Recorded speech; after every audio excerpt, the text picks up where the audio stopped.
ಸ್ವಾಮಿ ಶಿವಾನಂದ ಇದೇ ಆಶ್ರಮದೊಳಗೆ 1984ರಿಂದ ಇಲ್ಲೇ ಬಂದು ಇಲ್ಲೇ ನೆಲೆಸಿದ್ರು. ಬಹಳ ದೊಡ್ಡ ಸಂಸ್ಕೃತ ಸ್ಕಾಲರ್ ಇದ್ರು ಅವರು. ಅವರಿಗೆ 9 ಭಾಷೆಗಳು ಬರ್ತಿದ್ವು. ಮತ್ತು ವಿನೋಬಾ ಭಾವೆ ಆಶ್ರಮದೊಳಗಿದ್ರು, ಗಾಂಧಿ ಆಶ್ರಮದೊಳಗಿದ್ರು. ಮತ್ತು ತತ್ವಚಿಂತನೆ, ವೈಜ್ಞಾನಿಕ ಮನೋಭಾವ ಬಹಳ ಅತ್ಯಂತ ಮತ್ತು ಶ್ರಮ ಮಾಡಿ ದುಡಿತಿದ್ರಿ ಇಲ್ಲ. ಅವರು ತಾವು ದುಡಿಯದೆ ಉಣ್ಣುವಂಗಿಲ್ಲ. ಇದು ಈ ಆಶ್ರಮದ ಸಿದ್ಧಾಂತ ಇದು. ಅದನ್ನು ಅವ್ರು ಪಾಲಿಸ್ತಿದ್ರು. ಅವ್ರ ನಂತರ ಇವರು ನೀರಾತಾಯಿ ಕೊಪ್ಪಿಕರ್, ಬಹಳ ದೊಡ್ಡ ಶ್ರೀಮಂತ ಮನೆತನದ ಹುಬ್ಬಳ್ಳಿ ಹೆಣ್ಮಗಳು ಇವರು. ಇವರು ಕೂಡ ನೋಡ್ರಿ ದಲಿತರ ಕೇರಿ ಒಳಗನ ವಾಸ ಮಾಡೋದು. ಇದೊಂದು ಅವ್ರದ್ದೊಂದು ಇದು. ಅವರಲ್ಲಿ ಒಂದು ರೂಮ್ ವಹಿಸ್ಕೊಂಡು ಅಥವಾ ಒಂದು ಕೊಲೆ ಇಸ್ಕೊಂಡು ಅಲ್ಲೇ ಇದ್ದು ಅವ್ರ ಜೋಡಿನ ಉಂಡು ಅವ್ರ ಜೋಡಿ ಕೆಲಸ ಮಾಡಿ, ಅಂದ್ರೆ ಅವರಲ್ಲಿ ಒಂದು ಬೆಳವಣಿಗೆ ಅಥವಾ ಒಂದು ಕಾನ್ಫಿಡೆನ್ಸ್ ಬೆಳೆಸುವ ಕೆಲಸವನ್ನು ಮೀರಾತಾಯಿ ಅವ್ರು ಮಾಡಿದ್ರು. ಮೀರಾತಾಯಿ ಅವರಿಗೆ ಮಹಿಳಾ ವಿಶ್ವವಿದ್ಯಾಲಯದ್ದು ಗೌರವ ಡಾಕ್ಟರೇಟ್ ಬಂದಿತ್ತು ಅವ್ರಿಗೆ. ಮತ್ತು ಗಾಂಧಿ ಇದ್ರದ್ದು ಪುರಸ್ಕಾರ ಬಂದಿತ್ತು, ಗಾಂಧಿ ಪ್ರತಿಷ್ಠಾನದ ಸರ್ಕಾರದ್ದು ಬಂದಿತ್ತು. ಬಹಳ ದೊಡ್ಡ ಸೇವಕರು ಇವ್ರ. ನಂತರ ಇವರು ನಾರಾಯಣ ಅಂತ, ಇವ್ರದಂತೂ ಬಹಳ ವಂಡರ್ಫುಲ್ ಸ್ಟೋರಿ. ಇವರು ನಾರಾಯಣರು ರೈಲ್ವೆ ನೌಕರದಾರಿದ್ರು. ರೈಲ್ವೆ ನೌಕರಿ ಬಿಟ್ರಿ ಇವರು. ಬಿಟ್ಟ ನಾರಾಯಣ ಅಂತ ಹೇಳಿವರು. ಇವ್ರದ್ದು ನನಗೆ ವೈಯಕ್ತಿಕವಾಗಿ ಬಹಳ ಸ್ನೇಹ ಇತ್ತು. ಅಂದ್ರೆ ಇವರೆಲ್ಲ ಬಹಳ ಸೀನಿಯರ್ಸ್ ಇದ್ರು. ಇವರು ಸ್ವಲ್ಪ ಇನ್ನು ಮತ್ತು ಇಲ್ಲೆಲ್ಲ ದುಡಿದು ಕೆಲಸ ಮಾಡಿ ಜೀವನ ಮಾಡ್ತಿದ್ರು. ಏನಾಯ್ತು, ಒಮ್ಮೆ ಸಹಜ ನಾ ಮಾತಾಡಿಸಿದೆ, ನಾರಾಯಣ ಅವರೇ ನಿಮ್ಮ ಹಿಸ್ಟ್ರಿ ಏನು ಅಂತ. ಅವ್ರು ಹೇಳಿದ್ರು, ರೈಲ್ವೆದಾಗ ನೌಕರಿ ಮಾಡಿ ಬಂದೀನಿ ನಾನು, ಮತ್ತು ನಮ್ಮ ತಂದೆ ತಾಯಿ ಇರೋ ತನಕ ಅವ್ರನ್ನ ಜೋಪಾನ ಮಾಡಬೇಕು ಅಂತ ಹೇಳಿ ನಾನು ನೌಕರಿ ಮಾಡಿದೆ. ಮುಂದೆ ಅವ್ರ ತಂದೆ ತಾಯಿ ತೀರ್ಕೊಂಡ್ರು, ರಿಸೈನ್ ಮಾಡಿ ಬಂದೆ ಅಂತಂದೆ. ಹಂಗಾರೆ ನಿಮಗೆ ರೊಕ್ಕ ಭಾಳ ಬಂದಿರ್ಬೇಕಲ್ಲ ರೈಲ್ವೆದು ರಿಟೈರ್ಮೆಂಟ್ ಬೆನಿಫಿಟ್ಟು ಅಂತ ಅಂದೆ. ಒಂದು ದುಡ್ಡು ತೊಗೊಂಡಿಲ್ಲ, ಹಂಗೆ ಬಂದಿನಿ ಅಂದರು. ಎಲ್ಲ ನನಗೊಂದು ವಿಚಿತ್ರ ಅನ್ನಿಸ್ತಿದ್ದು, ಯಾಕ್ರಿ ಮತ್ತೆ ಅಲ್ಲೇ ಹಾಕ್ಬಿಟ್ಟು ಬಂದಿರಿ ಅಂತ ಕೇಳಿದೆ. ಇಲ್ಲ, ನನಗೆ ಗಾಂಧಿಯ ಒಂದು ಸಿದ್ಧಾಂತ ಇದೆ. ಏನು ಅಂತಂದ್ರೆ ವಾಲಂಟರಿ ಪಾವರ್ಟಿ, ನಾವೇ ಸ್ವ ಇಚ್ಛೆಯ ಬಡತನವನ್ನು ಸ್ವೀಕರಿಸುವುದು. ನಾವೆಲ್ಲರೂ ಶ್ರೀಮಂತರಾಗಬೇಕು ಅನ್ನೋದು ನಮಗೆ ಎಲ್ಲರ ತಲೆಯಾಗ. ಶ್ರೀಮಂತರಾಗೋದಕ್ಕೂ ಎಲ್ಲರೂ ಗುದ್ದಾಡಕತ್ತೀವಿ ಹರಿಯಾಣ ಸಂಚನ. ಇವ್ರದ್ದು ಏನದ ಅಂದ್ರೆ ಬಡವನಲ್ಲಿ ಅತಿ ಬಡವನಾಗುವುದು. ಇದು ನೋಡಿ, ಇದು ಬಡವನಲ್ಲಿ ಅತಿ ಬಡವನಾಗುವುದು ಅಂತಂದ್ರೆ ಒಬ್ಬ ಒಂದು ಆಮ್ ಅಂತಂದ್ರೆ ಒಂದು ಪಾತ್ರೆ ಹಿಡ್ಕೊಂಡು ಭಿಕ್ಷಕ್ಕೆ ಹೋಗಿದ್ದಂತ. ಅವ್ ಹೋಗವ ಭಿಕ್ಷಾ ಬೇಡ, ಅವ್ ಭಿಕ್ಷಾ ಬೇಡಕ್ ಹೋಗುವಾಗ ನೋಡಿದಂತವ ಏನು ಅಂದ್ರೆ ಇವರು ಒಂದ್ ನಾ ಇದ್ರಾಗ ಬೇಡ್ತೀನಾಗತ್ತೆ, ಇನ್ನೊಬ್ರಿಗೆ ಅದು ಬೋಗಾಣಿಕೆ ಐತಿಲ್ಲ, ಕೈಯಾಗ ಬೇಡಿಸ್ಕೊಂಡು ತಿಂದು ಹೋಗ್ತಾರಲ್ಲ, ನನ್ಗಿಂತ ಬಡವರದಾರಲ್ಲ, ಇದನ್ನು ನಾ ಇಟ್ಕೋಬಾರದು ಅಂತ ಆ ಸಿದ್ಧಾಂತವನ್ನ ಕಟ್ಟುನಿಟ್ಟಾಗಿ ಪಾಲಿಸಿದ. ಬರೀ ಹಂಗ ಸುಮ್ಮನೆ ಮೋಜಿಗಲ್ಲ. ಅಂದ್ರೆ ತಮ್ಮದು ಇರುವುದನ್ನೆಲ್ಲ ಬಿಟ್ಟು ಬಂದು ಇಲ್ಲಿ ದುಡಿದು ಉಂಡು ಇದ್ರು. ಅವ್ರ ಬಗ್ಗೆ ಅವಾಗ ಬರ್ದೀನಿ, ಬಡತನವನ್ನು ಪ್ರೀತಿಸುವ ನಾರಾಯಣ. ನನ್ಗೆ ಗೊತ್ತೇ ಇರಲಿಲ್ಲ ಗಾಂಧಿದೊಂದು ಇಂಥದೊಂದು ಅರ್ಥಶಾಸ್ತ್ರ ಅದ ಅಂತ. ಅಂದ್ರೆ ಬಡವರಲ್ಲಿ ಅತಿ ಬಡವರಾಗುವುದು ಗಾಂಧಿದೊಂದು ಅರ್ಥಶಾಸ್ತ್ರ ಅದು. ಅಂದ್ರೆ ನೀವು ಇದನ್ನ ಮಾಡಬೇಡ್ರಿ, ಆಸ್ತಿ ಸಂಗ್ರಹ ಮಾಡಬೇಡ್ರಿ ಅನ್ನೋದು ಒಂದು ಅವ್ರದ್ದೊಂದು ಗಾಂಧಿ ಸಿದ್ಧಾಂತ ಇತ್ತು. ಅದನ್ನ ಪ್ರಾಕ್ಟೀಸ್ ಮಾಡಿದ್ರು ಅವ್ರು. ಇಲ್ಲೇ ಆಶ್ರಮದಾಗಿದ್ರು. ಇಂಥ 18 ಜನ ಈ ಆಶ್ರಮದೊಳಗಿದ್ರು. ಈ ಆಶ್ರಮದ ಇಡೀ ಕಥೆ 2ನೇ ಸ್ಟೋರಿ ಮಾಡೋಣ. ಕಂಡದ್ದು ಕಂಡ ಹಾಗೆ. ನಾನು ಮಲ್ಲಿಕಾರ್ಜುನ ಹೆಗ್ಗಳಗಿ, ಪತ್ರಕರ್ತ, ಮುಧೋಳ. ವಿಶೇಷತೆ ಅಂದ್ರೆ ಇವತ್ತು ಮುಧೋಳದಲ್ಲಿ ಒಂದು ವಾತ್ಸಲ್ಯಧಾಮ ಆಶ್ರಮದ. ಇದು ಹಂಗೆ ಯಾವುದೋ ಒಂದು ಧರ್ಮದ್ದು ಮಠದ್ದು ಆಶ್ರಮ ಅಲ್ಲ.